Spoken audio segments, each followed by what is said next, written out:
It is, in fact, the summation of more than 20 years of research on one subject, and that's why only about 5% of the people do so well in life, while about 95% do not.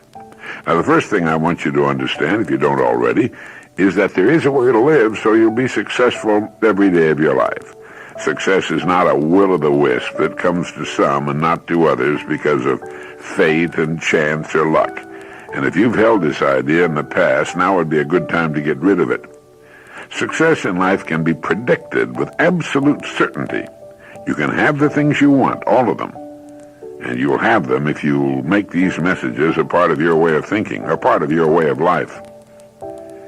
If you give a blueprint to a skillful builder, do you think it'll be a matter of chance or luck that he'll complete the structure successfully? Of course not. He merely begins at the beginning and follows the plan step by step to the completion. That is what lead the field is. It's a blueprint to success. If you will follow it, the results will be automatic every time with every person.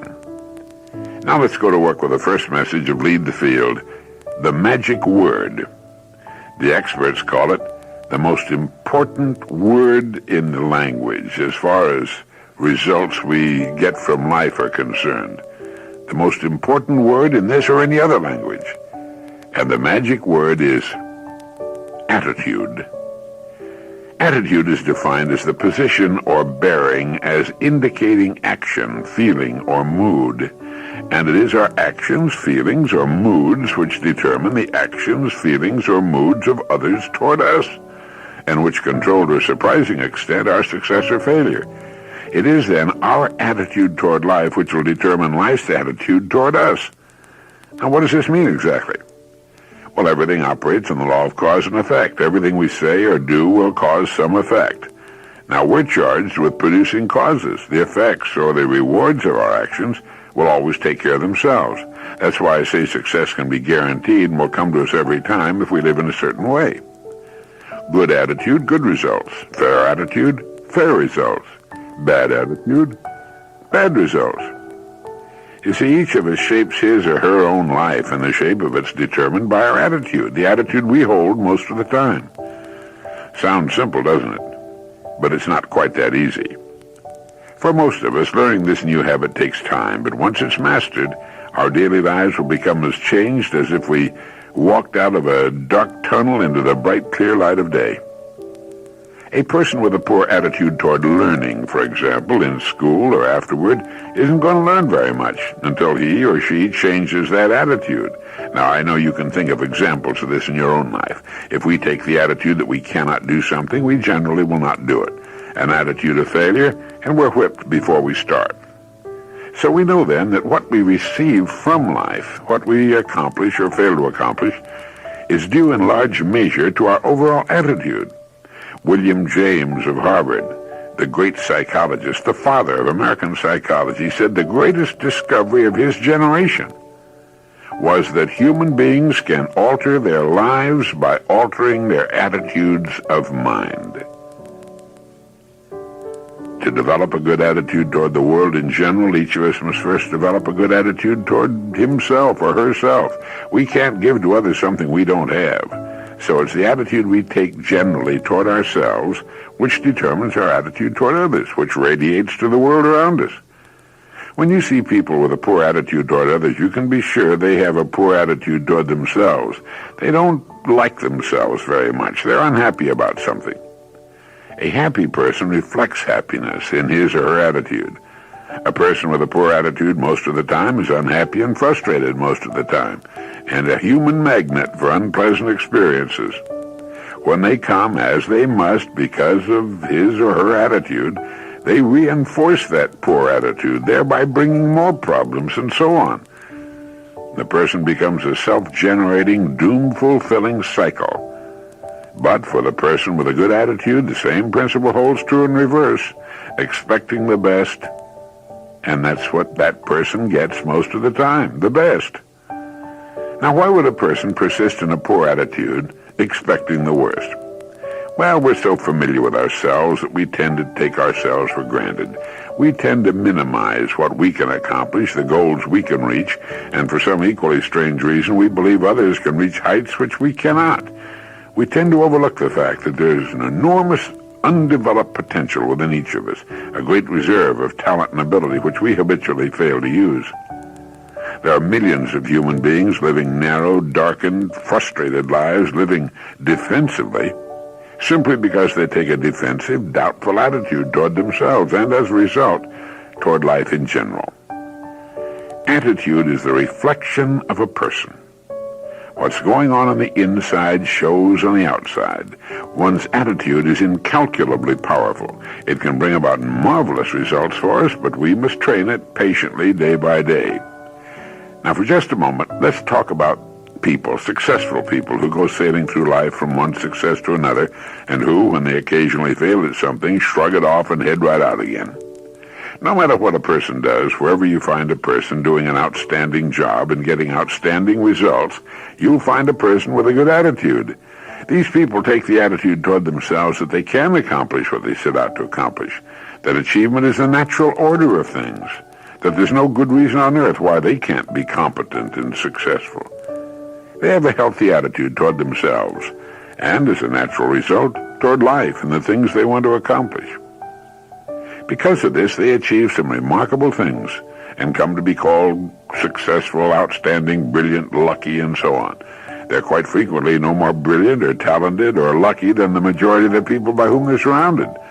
But they have the right attitude. They find their accomplishments not too difficult simply because it seems so few others are really trying, really believe in themselves. Successful people come in all sizes, shapes, and colors, and in widely varying degrees of intelligence, background, and education. But they have one thing in common. They expect more good out of life than bad. They expect to succeed more often than they fail, and they do. When you want something worthwhile, take the attitude that there are a lot more reasons why you can have it than why you can't. Set out to earn it, go after it, work at it, ask for it. And 9 times out of 10, you'll get it. Now think about this. Our environment, the world we've created around ourselves, and we've created it if we've been adults for any length of time, is really a mirror of our attitudes. If we don't like our environment, we can change it by changing our attitudes.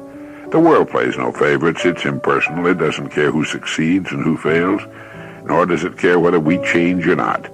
Our attitude toward life doesn't affect the world and the people in it nearly so much as it affects us. It would be impossible to even estimate the number of jobs which have been lost, promotions or good grades missed, sales not made, marriages ruined by poor attitudes. But you can number in the millions the jobs which are held though hated, the marriages which are tolerated but unhappy, the parents and children who fail to understand one another, all because of people who are waiting for the world and others to change toward them before they'll change, instead of being big enough and intelligent enough to at least make a test which will prove where most of the trouble lies, in our own poor attitudes. All right, so a successful attitude will help to bring us the success we seek, but just how does a person get this kind of attitude? Well, the easiest and most effective means of forming a good attitude habit is to begin conducting yourself as though you already have a good, positive, expectant attitude toward life. If you've never tried it, you'll be amazed at what happens. Remember that actions trigger feelings, just as feelings trigger actions. Not long ago, I read a line which went, "Life is dull only to dull people." That's true. It could also have read, "Life is interesting only to interesting people," or "Life is successful only to successful people." You must first become mentally, from an attitude standpoint, the person you wish to be. A famous restaurateur many, many years ago was asked by a newspaper reporter, "When did you become successful?" And he replied, "I was successful when I was sleeping on park benches, when I was dead broke. I knew what I wanted to do, and I knew that I'd do it." You see, his attitude had been one of success, of expecting success long before the material, the tangible rewards of success had been earned. The great German philosopher Goethe put it this way. He said, "Before you can do something, you must first be something. Chances are you know people who seem to be what others call lucky. All kinds of wonderful things happen to them, and they give the impression of happily sailing through life, having a wonderful time, and accomplishing more in a year than most people do in 5. If you will conscientiously go about the test I'm going to recommend and concentrate on it every day, you'll find yourself beginning to join this small, happy, and extremely productive group of people. You'll find yourself becoming lucky, as they say, and most of your problems will begin to take care of themselves. Of this you can be sure. The results will be nothing short of amazing. So here's the test. Begin immediately to act toward the world, everything and everyone, with an attitude calculated to produce the results you want. That is, if the result you want is more success in what you're doing, act as though you're already in possession of that success. If you want others to treat you with admiration and respect, treat others with admiration and respect first. Treat every person as the most important person on earth. Do this for 3 excellent reasons. 1, as far as that person is concerned, he or she is the most important person on earth. 2, because that's the way human beings ought to treat each other. And 3, by treating everyone this way, we form an important habit. There's nothing in the world that men, women, and children want and need more than recognition, the self-esteem, the feeling that they're important, that they're needed, that they're respected, that they're recognized. They will give their love, their affection, their respect, and their support, and certainly their business to the person who fills this need. Have you ever noticed that the higher you go in any organization of value, the nicer the people seem to become? You see, the bigger the people, the easier it is to talk to them, to get along with them, and to work with them. Do you know why? It's because they have good attitudes, and the people with the best attitudes just naturally rise to the top. They don't have good attitudes because of their positions. They have the positions as a result of their attitudes. Act toward others in the world at large in exactly the same manner that you want the world and others to act toward you. For example, treat the members of your family as the persons they truly are, the most important people in your life. Carry out into the world each morning the kind of attitude you'd have if you were the most successful person on earth. And notice how quickly it develops into a habit. Almost immediately a change will be noticed. Irritations that used to frustrate and annoy disappear. When some less informed person gives you a bad time, stay on the track. When someone cuts in front of you with his car or acts in any other manner that shows his lack of courtesy, don't permit yourself to drop to that level. Don't let his or her unhappiness make you unhappy. Don't let them control your attitude. When you begin to develop better attitudes, you should realize you've already placed yourself on the road to what you seek. You're well on your way to joining the top 5% of the people. You've prepared the ground and planted the seed. You've made of yourself an embodiment of that which you seek. Now, in summing up, here are a few points to keep in mind. First, it's our attitude at the beginning of a task which, more than anything else, will bring about its successful outcome. Second, our attitudes toward others determine their attitudes toward us. We're interdependent. The success we achieve in life will depend largely on how well we relate to other people. Third, before you can achieve the kind of life you want, you must think, act, talk, and conduct yourself in all of your affairs as would the person you wish to become. Fourth, remember that the higher you go in any organization of value, the better the attitudes you'll find. Attitudes are not the result of success. Success is the result of good attitudes. And finally, the deepest craving of human beings is for self-esteem, to be needed, to feel important, to be appreciated, to be recognized. When you treat every person you meet as the most important person in the world, both of you benefit. To make these important principles a habit-knit part of your life, here are some suggestions. Since your mind can hold only one thought at a time, make those thoughts constructive and positive. Look for the best in people and ideas. Be constantly alert for new ideas you can put to use in your life.